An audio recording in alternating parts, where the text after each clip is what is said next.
સુરતના મોટા વરાછામાં એક વેપારી યુવાને પૂર્વ પત્ની અને તેના પ્રેમીના ટોર્ચરથી આપઘાત કરી લીધાનો કિસ્સો સામે આવ્યો છે. આપઘાત બાદ મળેલી સુસાઇડ નોટ અને મૃતકે બનાવેલા અંતિમ વિડીયોના આધારે પોલીસે પૂર્વ પત્ની શીતલ, તેના પ્રેમી અને તેના 10 સ્ત્રી પુરુષ મિત્રો વિરુદ્ધ આપઘાતની દુષ્પ્રેરણાનો ગુનો નોંધ્યો હતો. એ પૈકી શીતલ અને મોહસિનની પોલીસે ધરપકડ કરી છે, જ્યારે અન્ય 10 આરોપીની શોધખોળ હાથ ધરી છે. જયદીપે આપઘાત પહેલા બનાવેલો અડધા કલાકનો વિડીયો ખૂબ જ હૃદયદ્રાવક છે. શીતલ સાથે પ્રેમ કરવાથી લઈ તેને મરવા મજબૂર કર્યો ત્યાં સુધીનું તેણે રડતા રડતા વર્ણન કર્યું છે. આ સાથે વડાપ્રધાન મોદીને છોકરાઓ માટે જ પણ કાયદો બનાવવાની અપીલ કરી છે, જેથી છોકરાઓને મરીને સાચા હતા તેવું પ્રૂફ ન કરવું પડે તેવું પણ જણાવ્યું છે.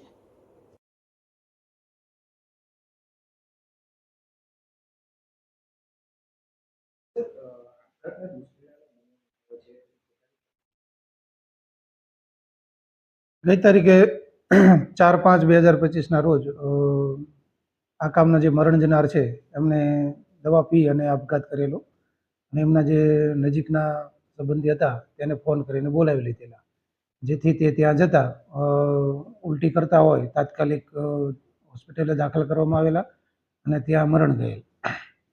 ત્યારબાદ સૌપ્રથમ અકસ્માત મોતનો ગુનો નોંધવામાં આવેલો અને એમાં તપાસ કરતા પાછળથી સુસાઇડ નોટ અને મૃતકે પોતે વિડીયો બનાવેલો હોય પોતાના ફોનમાં અને એમાં જે નામ એના મોતના પાછળ જવાબદાર જે નામ આપેલા તે તમામ વિરુદ્ધમાં ગઈ તારીખ 9/5/2025 રોજ ઉત્તરાયણ પોલીસ સ્ટેશનમાં ગુનો નોંધવામાં આવેલ છે, જેમાંથી મુખ્ય 2 આરોપીઓની ધરપકડ કરવામાં આવેલ છે.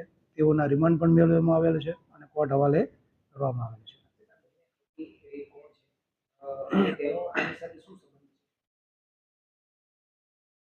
જે 1 નંબરના આરોપી છે શીતલબેન કરીને, એને આ મરણ જનાર સાથે લવ મેરેજ કરેલા હતા.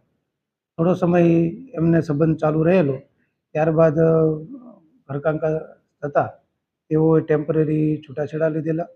ત્યારબાદ પણ એકબીજાને સંબંધ ચાલુ રહેલો પછી અને એ દરમિયાન એને બીજા સાથે પણ સંબંધ હોય, જેથી વારંવાર ઝઘડા થતા હોય અને કોઈ અગમ્ય કારણસર એને પોતે એમના ત્રાસથી, આરોપીઓના ત્રાસથી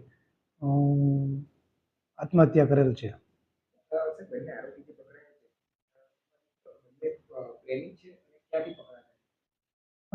બંનેને વચ્ચે પ્રેમ સંબંધ છે, પૂછપરછ કરતા જાણવા મળે છે અને બંને નવસારીમાંથી એક હોટલમાંથી મળી આવે.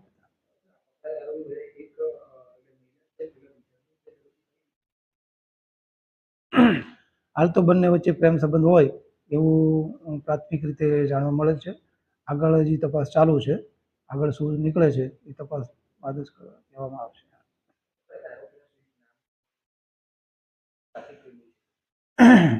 2 આરોપીની ધરપકડ કરવામાં આવેલ છે.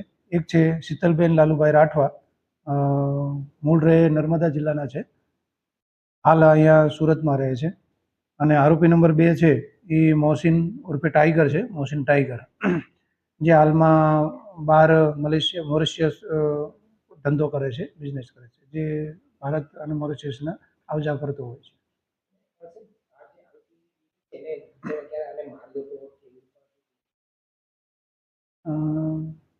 મરણ જનારે પોતાના જે વિડીયો બનાવેલ છે એમાં એણે જણાવે છે કે સામેના તમામ આરોપીઓ છે એને મને ખૂબ હેરાન કર્યો છે, તેમજ મને શારીરિક ઈજા પણ કરવામાં આવેલ છે, એવું એને પોતાના વિડીયોમાં જણાવેલ છે. બીજા પણ નામ છે જેની તપાસ ચાલુ છે, એમનો શું રોલ છે એ મુજબ આગળની કાર્યવાહી કરવામાં